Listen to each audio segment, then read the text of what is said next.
Welcome back to the Finance Corner. So we got our live trading session today, Tuesday, September 3rd. It is the beginning of the week, or at least the beginning of our trading week here. Monday doesn't really count because we had a holiday yesterday. So yeah, today we're going to be looking for some trades on the indexes. We're going to do some quick analysis, and we're going to see exactly what we can find. So let me see. It's actually already past the market open. Let's actually just see how things have been opening up. So I see US 30 pushed at the open, S&P dumped at the open, and so did the NASDAQ. So we're already starting off with some stupid divergence. We hate to see it, but it's okay. It's okay. So gold looks like it's actually coming down.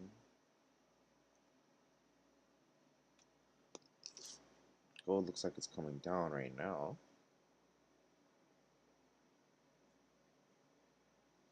And let's actually talk about some news events that's going to be hitting soon. So we soon at 10 o'clock we're going to have our ISM manufacturing PMI, which if we take a look at it, it talks about the diffusion index based on surveying purchased managers in the manufacturing industry. And above 50 indicates industry expansion, below 50 indicates contraction. So they're expecting an expansion, which should be good for the market, or at least good for the US dollar. But that also would be good for the market because it'd be an increase in basically our GDP.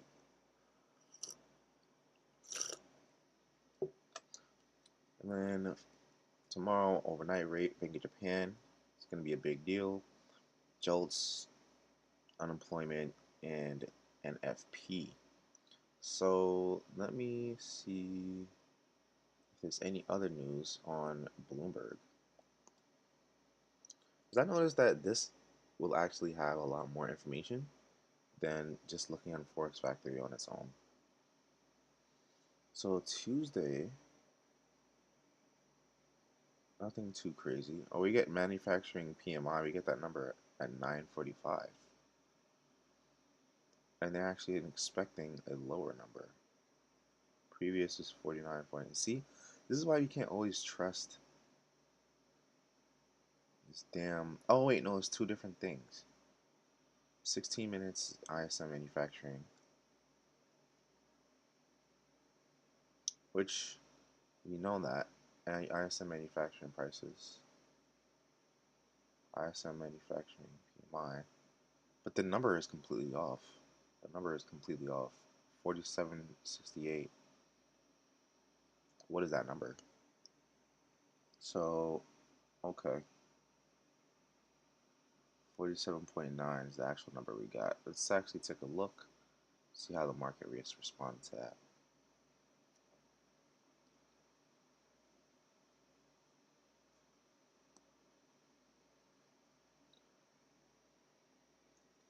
Let's see.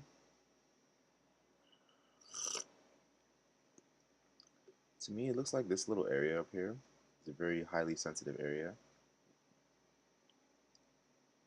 But I'm wondering how long it's going to take for us to trade back up into there. Let's see. Oil has been actually going to shit.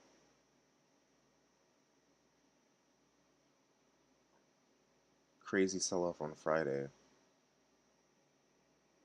And then just a continuation for this week. And the week's not even halfway over yet. Well, it looks like we bounced off of this trend line. I had this trend line going from like way back.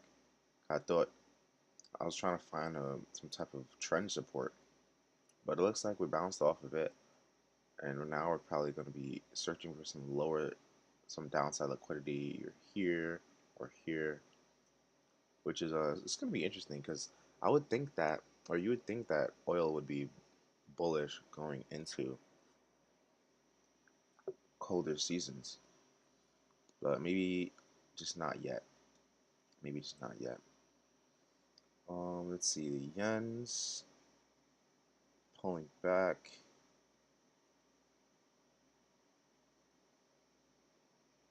Yen's pulling back. London pull back.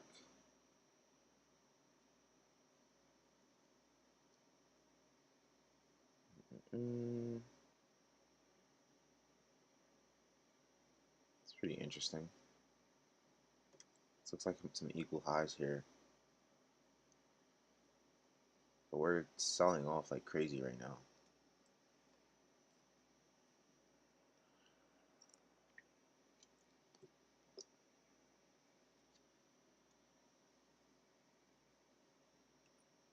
All right, all right, all right. So we see the VIX is ready to be going up. So it looks like it's responding off of this 4 hour imbalance here. That's actually a huge gap for the weekend. It's actually a pretty big gap over the weekend. Back to Tuesday, and we're just shooting to the fucking stars and moon. So, okay.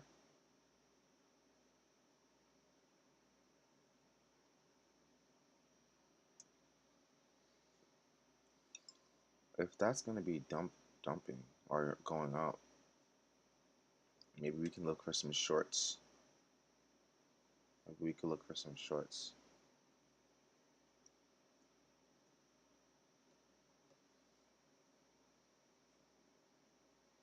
So we see we got some relative strength going on here. This is the S&P. This is the US 30. We're actually falling right now, and then we got the Nasdaq. It's pretty much at that same level. So just comparing it from to Friday's price action to today, you see we're trading a little bit higher here, or the lows are getting a little bit higher, and the highs, okay, it looks like they're going up as well, but not for US 30. US 30 looks like it's dumping right now.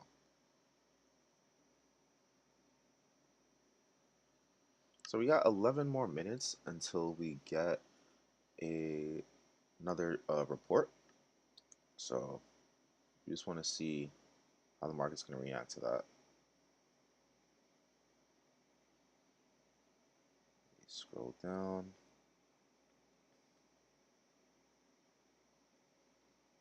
Where is okay? Yep, in 11 minutes. Construction spending, ISM manufacturing, and new orders. ISM PMI.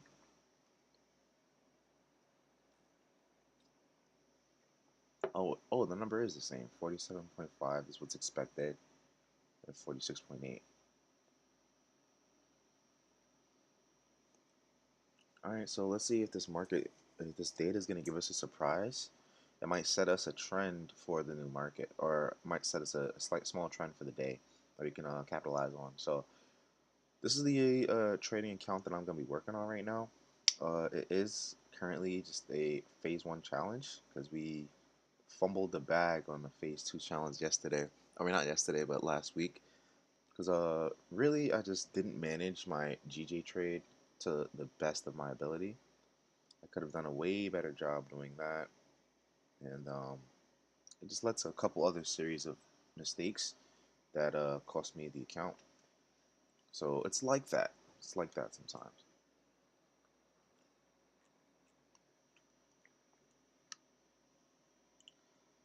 So I'm gonna be waiting here actually. One thing I do notice on this 15-minute chart, we have a small imbalance. Very small imbalance. I think this is from like Friday's reversal. Also some short-term liquidity inside this imbalance. So let's see if we can actually get down in here. And then if we get like a reversal pattern, maybe. But as far as the price action goes, like for the structure, I mean, the VIX looks like it wants to come up, and a bullish VIX is a bearish market. Which based on what we're seeing right now, it could kind of make sense. because you could see the trend starting to form here. Let's see. Yeah, you see the trend starting to form here on all of the indexes. And then we shoot up and capture that liquidity, play around a little bit, and now we actually started to get the move downwards. So maybe there can be a lot more bearishness to be had, but it's just about we got to position ourselves correctly. So I'm gonna wait until we get some more data. Data is what drives decisions, not our feelings. If we just traded based on solely our feelings, you would be like me last week and you'd blow accounts. So you don't want to do that. We are efficient traders. How's the yens looking? The yens is dumping. Yens is dumping.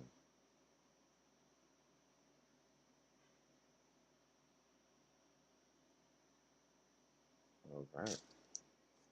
Let's see something real quick.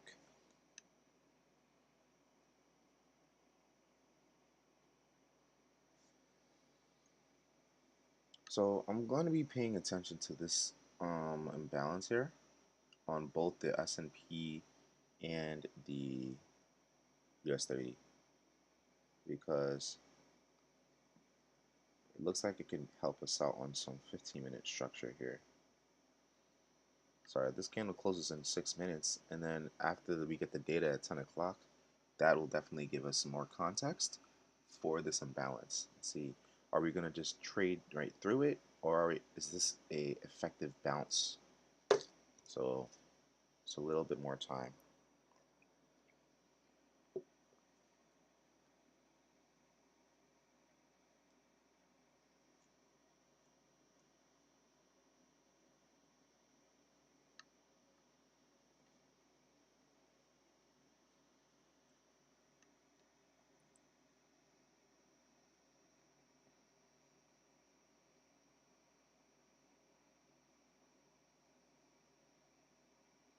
All right, I think we should use this time. Let's talk about risk management in trading.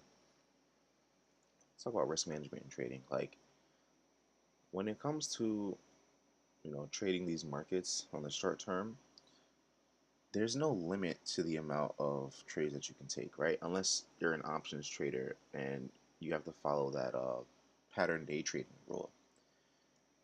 If you're not an options trader and you're a futures trader or a forex trader, like you have to control your risk because there's no other way of stopping you from blowing up your account in 1 minute or 5 minutes, So that pattern day trading rule, it does seem like a silly rule, but I think it's in place just to make sure that people don't do some stupid shit, and they don't place more trades than their account can handle, and then they just get blown out the water completely. So when it comes to risk management in trading in futures and forex, it's really all about keeping a consistent like risk.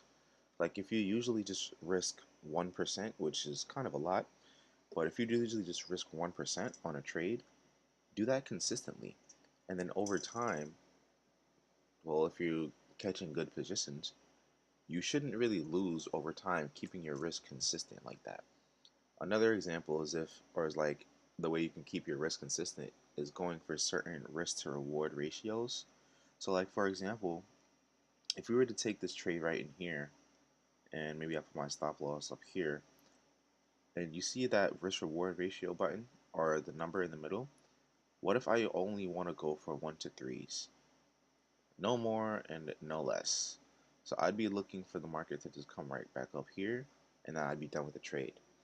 You know, so you got to find some sense of consistency in all of the madness, and you have to create rules for yourself. Because if you fail to create rules, then if you fail to prepare, you're just preparing to fail, really. So I think I'm going to actually be right back and gotta use the bathroom. So I'll be right back.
Alright, I'm back from the world's biggest shit.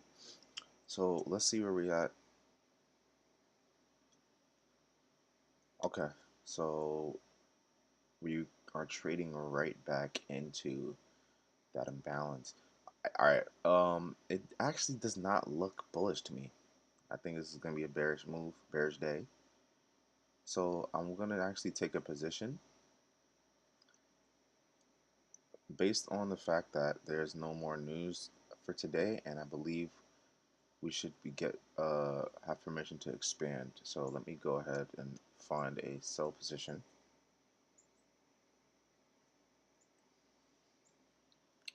I'm actually a little bit late on this, so I'm gonna put my stop loss, I think, roughly here. I see what's the best thing that we should sell.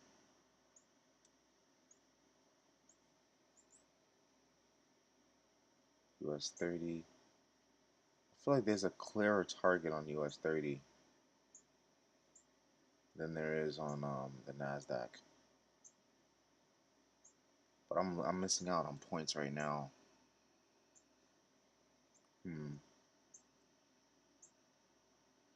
Okay, Nasdaq is coming up. I think this is gonna be a false. Actually, let's look at the numbers. In the Nasdaq, there are 3 names green. And what about the Dow Jones? There are more names green. 1, 2, 3, 4, 5. So, okay. We should expect more bullish or more bearishness on the Nasdaq. We're not quite getting that right now.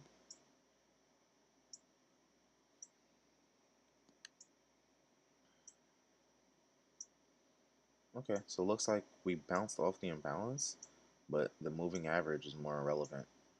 We can actually trade it. We could have traded off of the moving average. Let me see, how does it react to open price? So it didn't actually get to open price yet. And we're expanding. Alright, so I'm going to take a short position on NAS. My idea is going to be, hopefully it respects the EMA. That 9 EMA right here. So let's go ahead.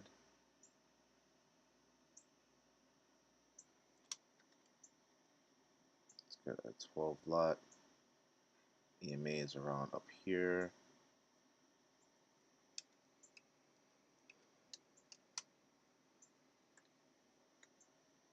Oh, can't miss that. I'm gonna go like this.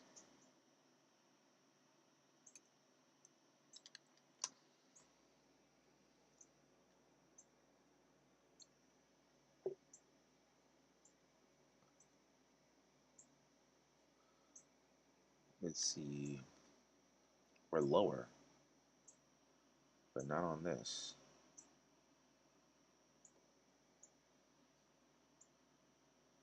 Yep, US 30 is dumping. VIX is pumping. People's accounts is blowing. So let's see if I can try to capitalize. Let's see if I can get some type of capitalization off this. I think I made the stop a little bit high. I put it all the way up there. Let me see. Because if we're being honest, this does not look like a bottom. It doesn't look like a bottom for me. So I want to see if there's maybe another pullback we can get into for a re-entry. So I'm going to be targeting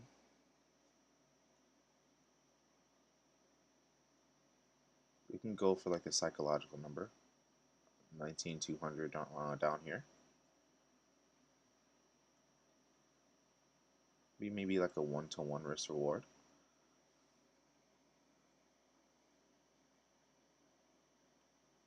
It has potential to come even lower, to be honest. Maybe all the way down to this liquidity, this swing high point here.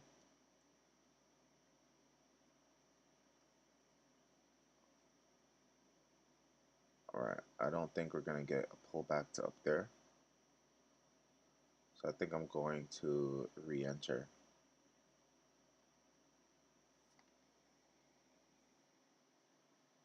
I'm actually gonna move my stop loss down a little bit. Instead of 9 up here, I'm gonna put it to right here.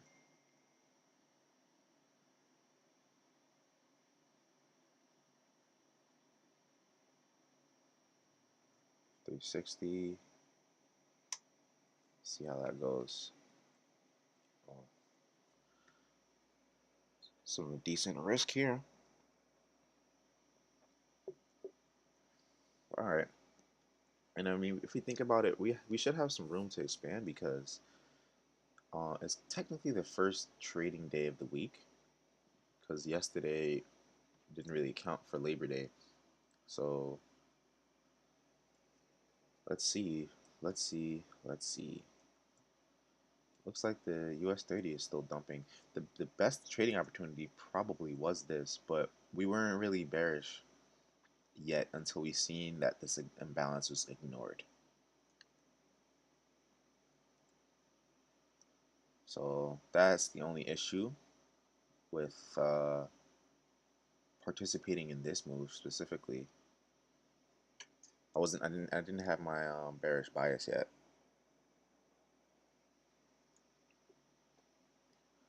But you know, the VIX is up 15% so far, so that is a pretty big jump. It's a pretty big jump.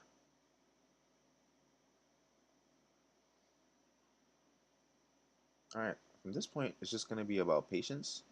I just want to see, what's going to be going on here. We're actually going to get our sell off. We're actually going to continue selling off here. And are we actually going to expand for this 10 o'clock hour? I really hope so. I really hope so. I mean, we broke this low resistance low here. We're just now breaching this liquidity zone here. So that means the next area we can expect some reaction maybe is this is 4 hour imbalance here. So I'm only seeing things to the downside. And I'm not even trying to be biased on it. Let's see. We could actually, the only issue I see here is the fact that we snagged this liquidity. Maybe we can just straight up reverse from this point here. But let's actually check the number out for the data. How, because the market kind of sold off, but what is the actual number?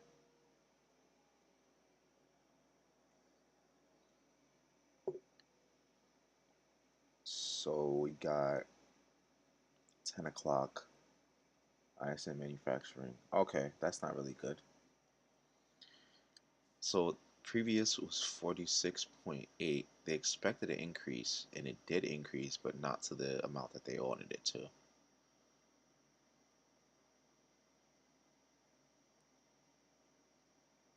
Institute of Supply Management, Manufacturing Purchasing Managers. Manufacturing Purchasing Managers Index. That's what PMI stands for. Purchasing Managers Index.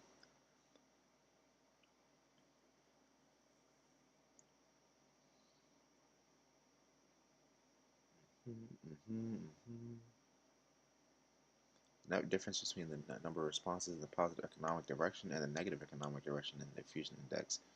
Responses are raw data and never change. Diffusion index includes the percent of positive responses plus 1/2 of those responding the same.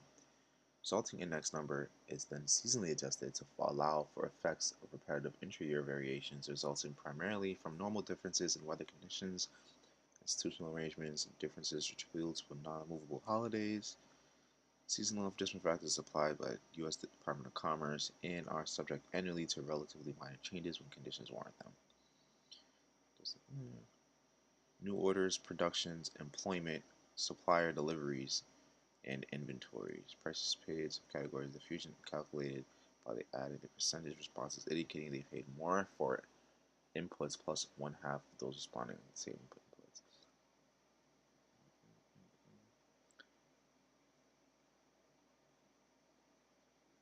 Checking is a negative. Alright, how is the actual dollar responding? to this data. There's two data points. So it's this one, ISM manufacturing prices, and then the ISM manufacturing PMI. Stronger than the forecast, weaker than the forecast, it's negative.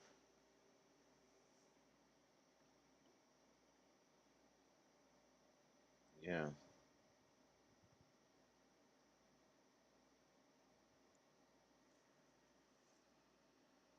All right. So we're getting back to a bullish dollar. It looks like. And if we're just going based off this 1 hour price action here, we are reacting off of this imbalance.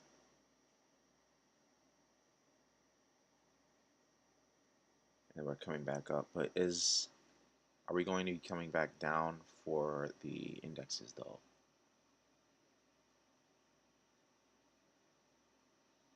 We should. I think that if the dollar is going to be shooting up like this, we should get some type of bearish reaction on the indexes.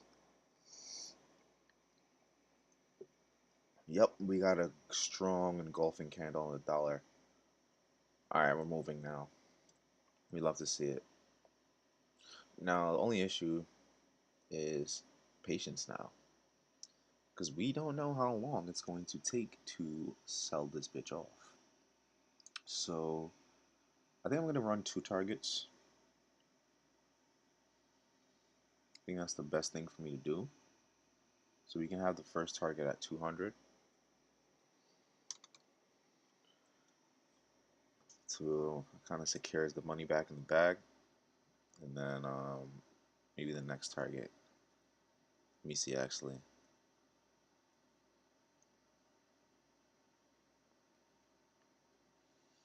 Give me the clues to the riddle.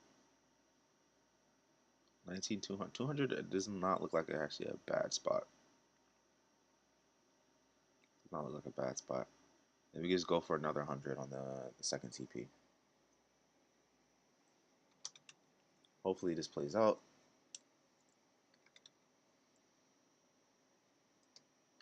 And that's going to be the targets that we're running. So we see new. Oh yeah, so we were talking about risk management. So case in point, um, the only reason why, so I risked slightly above 1% for these trades. So if you see, it's gonna be like 390. In the worst case scenario, if the stop loss gets hit, it's a 390 loss plus 470 loss. So it's a little bit over 1%. And the only reason why I risked a little bit more than 1% is because the way that I try to go about passing these challenges is I just risk a little bit more on the earlier phases. And because I try to, like, I don't want to stay in the challenge phase too long. I mean, like, who does, right? Like, these are all simulated funds. You want to get to the real money, right? So that's kind of the only reason why that I increased my risk a little bit. But other than that, I would try to keep it stagnant to at least just like 1%. But now that we have our risk established, now it's about maximizing our gains. So where do we go to take profit? You know, this is the first target is just pretty much a one-to-one scenario, and we're okay with that because we have multiple positions. And the second target is going to be kind of like a 2% gain. So going to be looking forward to that. And also the reason why I was okay with risking a little bit more is because this is going to be my only trade for today. I'm only going to take this trade. I'm going to try my best to manage it properly. And that's pretty much it. Or at least maybe in the morning session. Maybe I'll come back right before market close and see if there's anything to be had. But yeah. Let's see how currency is reacting. So the euro came right back up to London and immediately reacted. Same thing with the British pound. And I remember, okay, the British Euro GBP has been breaking down like crazy. So now we're actually getting some bullishness on it, just giving strength to the euro. weakness to the pound. Yeah, ever since London, so we kind of sold off and had this nice V-shaped recovery since 8:30. So that means we're gonna have a stronger euro, which means this should be selling off a little bit more. Yep, makes sense. And it looks like actually an engulfing candle on the 4-hour chart. Took out these highs and looks like it's closing below these lows here. So permission to expand. I wonder where it's gonna go to. Maybe it can stop at this liquidity zone here, or maybe it's going to come in and fill imbalance in here. Maybe it's like a daily imbalance. And so this is how I use my knowledge of smart money concepts to kind of just analyze the price action, see what's actually going on. So we got a daily imbalance right in here. So maybe price is coming down to react into this area.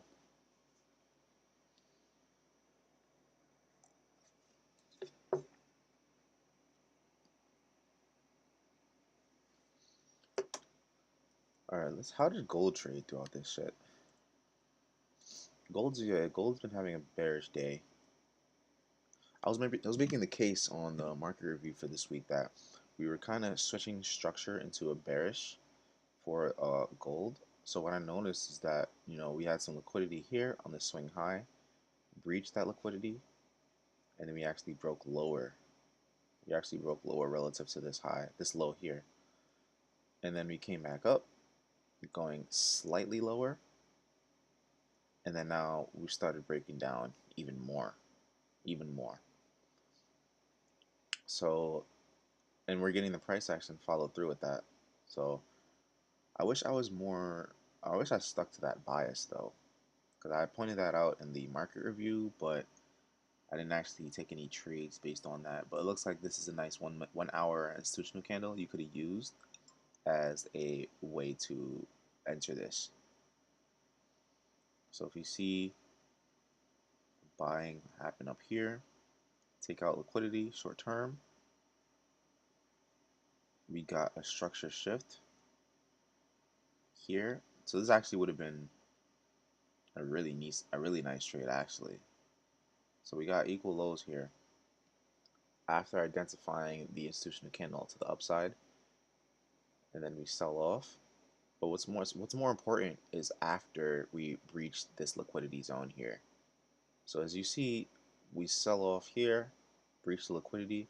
On this pullback up is your entry point, because you got your structure shift with this move here.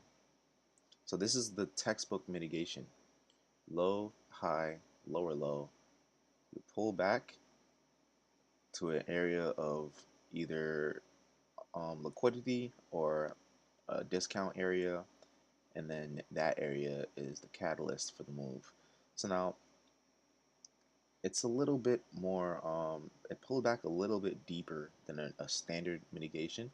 Usually a standard mitigation is like a low, a high, and then a lower low, and then you usually pull back into that area where the first low is created before continuing. But this is how, another classic example of gold being gold. Gold loves to sweep liquidity. Gold loves to take all the traders out before actually making a move. And we see that here. This is the standard mitigation, low, high, break of structure, and pull back into the area that structure was first created. So again, gold though made its low, made it high, lower low, that's our structure break. So really we would expect it, unless if it was a standard mitigation, you'd be trying to sell based off an area like this. So you weren't really too far off. You weren't really too far off from here. Like if you did just sell at the open here, depending on where you put your stop loss, it would not have been a horrible trade. You are definitely taking some drawdown though. But depending on if you hold it or where you put your stop loss, it could have been a really nice trade for like 20 or 2,000 pips on gold. But again, I'm just pointing out the fact that the ideal entry level was when we get back to basically this area. We get back to this area because again on the 1 hour time frame, because we were all just on the 15 minute, but on the 1 hour time frame, you see that um, we pulled back into this 1 hour institutional candle here. And again, what is an institutional candle? It is the setup candle, the up move before the bigger down move, or in reverse, the down move before the bigger up move. So we identified that, and again, that is your area of premium that you would want to hit that sell button. And that's how you could have traded gold this morning. And let's see, if we're talking about targets, let's say you catch your entry up here. Let's say you catch your entry, and I didn't even notice the psychological number that adds confluence to this entire trade. So you would be selling right at the 2,500 level, which that's a very important psychological number you can use to sell off. So I'd put stop loss, to be honest, maybe like here, just at the high, just to keep, just to be safe. But then if we're entering right there, we have low resistance highs here, low resistance lows. But actually, scratch that because you wouldn't be looking there because that was already taken. So to be honest, the safest trade or the safest target would be right after you hit this zone here. Because if this is just a pullback, then we should be able to break lower. And then you can target this low here. Or you can target, like we were saying earlier, a 1 to 3, which would be slightly lower, right around here. And both targets would have worked out. Both targets, would have worked out. Let's take a look at this trade. Oh, that's not good. Actually, it's fine. It's fine. Because the market is going to move, and the market's going to be doing what it does. We can't really control every single aspect of the market. So all I can do is push my buttons and cross my fingers and hope that shit works out in my favor. But all right.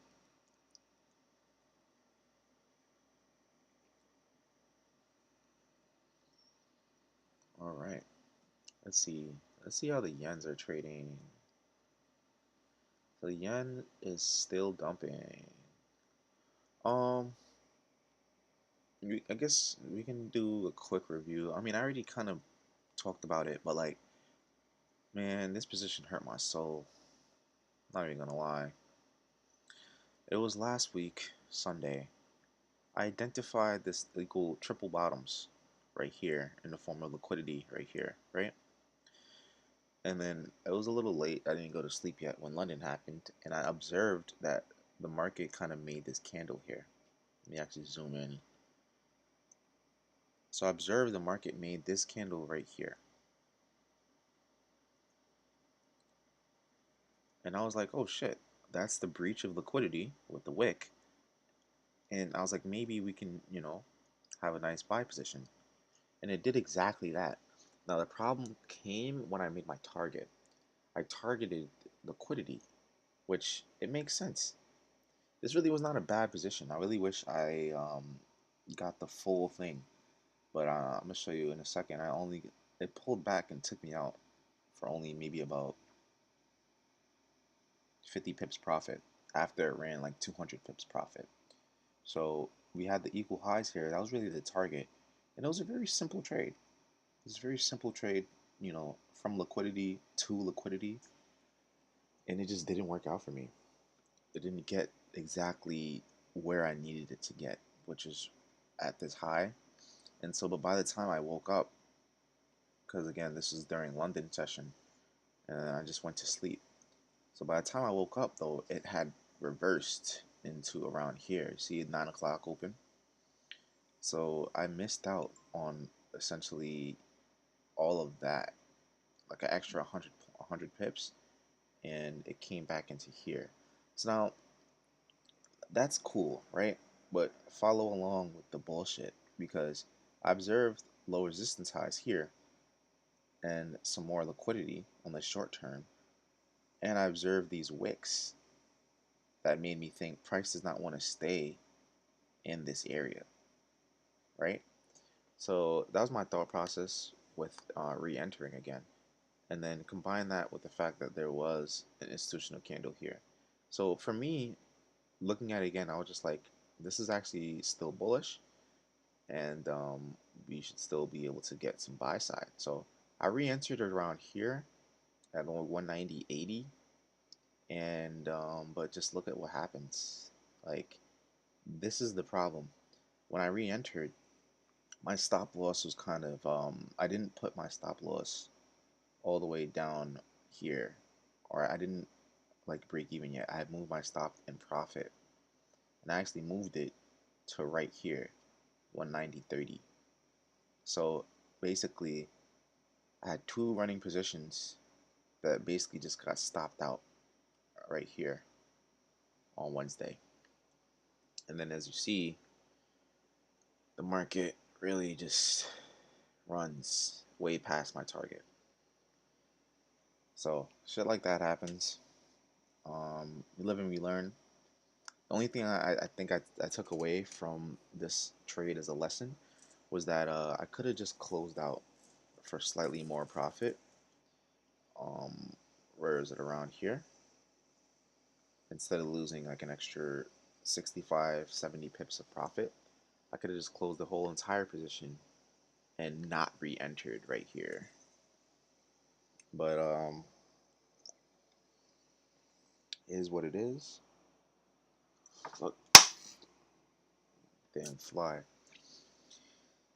Yeah, it is what it is, man. It is what it is, man.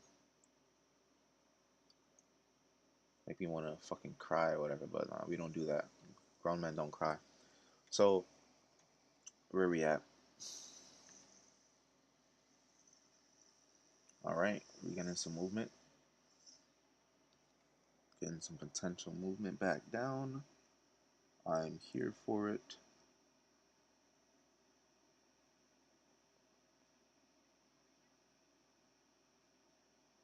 Observe this volume. Big jump in volume at 10 o'clock. Makes sense. Big spike in volume.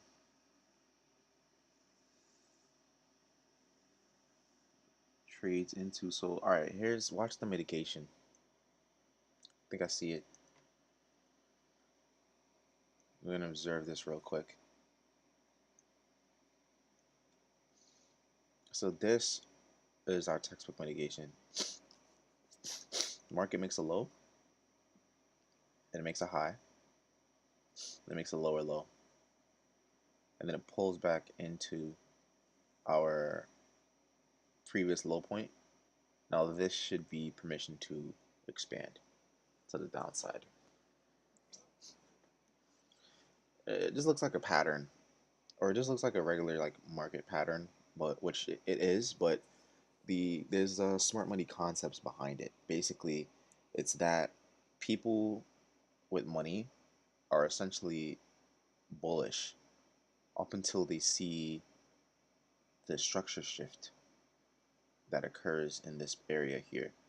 So when the market, the price action breaks this area, that's how we know that it's a structure shift, because previous support is going to become resistance. So that's exactly what's going on here.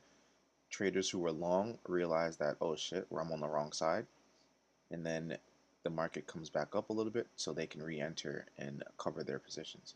So they re-enter at this high point here, and usually when you pull back, it's to some significant point. We don't just pull back to some random areas. And if you see here, we have a real-time gap, which is actually kind of interesting. I want to see if there's, oh no, TradingView is stupid. That's what it is. You see how there's a missing minute? We have 10:10 and then 10:12. We're missing a minute. Let me see how that looks on this chart. Yeah, because on that 10-11 minute, we actually expanded. But that's what I was going to point out, that when we pull back to an area of significance, which in this area would be right here, because this is the area that led to the structure shift. So, yeah. And maybe we're getting our 10 o'clock expansion now. I want to see if maybe at least we can hit to our first target, and then I can shut it down for the day. Also, I said I want to manage this much better. So we're actually going to a lower risk a lot.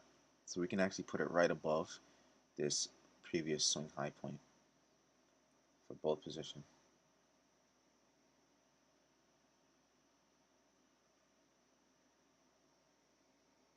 Stop loss 290. Yeah. All right, we just need one more push. Come on, of like 15 points.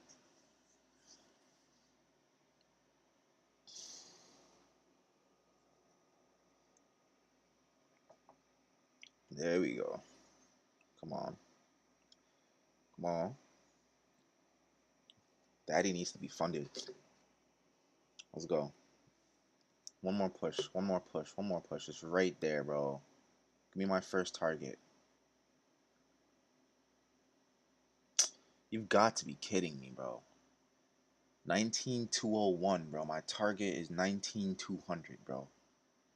Suck my... Bro. Come on. Yo, market. What are you doing, bro? Push down. One time is right there. Bro. Oh, my God. Bro, I think I'm going to just close it. The only thing we're missing is like $80. I fucking hate the market. I fucking hate the market, bro. It's not coming down. All right, we're just gonna close it. We're just gonna close it. I fucking hate this shit, man. Whatever. Whatever. Let me officially take the risk off the table, and we're just gonna be holding that to our next target. Fuck it. Sometimes you just have to adapt. You see, now the market is completely reversing. You see how close it was to my stop loss or my target? See, when you're a retail trader, the market just wants to edge you. That's it. But alright, whatever. I think that's gonna be pretty much the trade for the day. I want to see if this is gonna continue selling off. So we got our first target basically. I want to see if we can hit our lower target here. And looks like all the other indexes are following suit.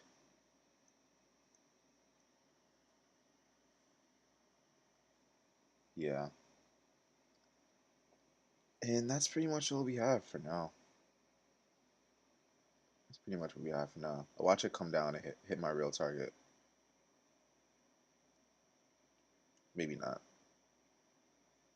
But alright, I'm gonna shut it down here. Thank you guys for watching, and catch me back tomorrow at Wednesday, 9:15 a.m. and we'll be back for some more live trading. Peace.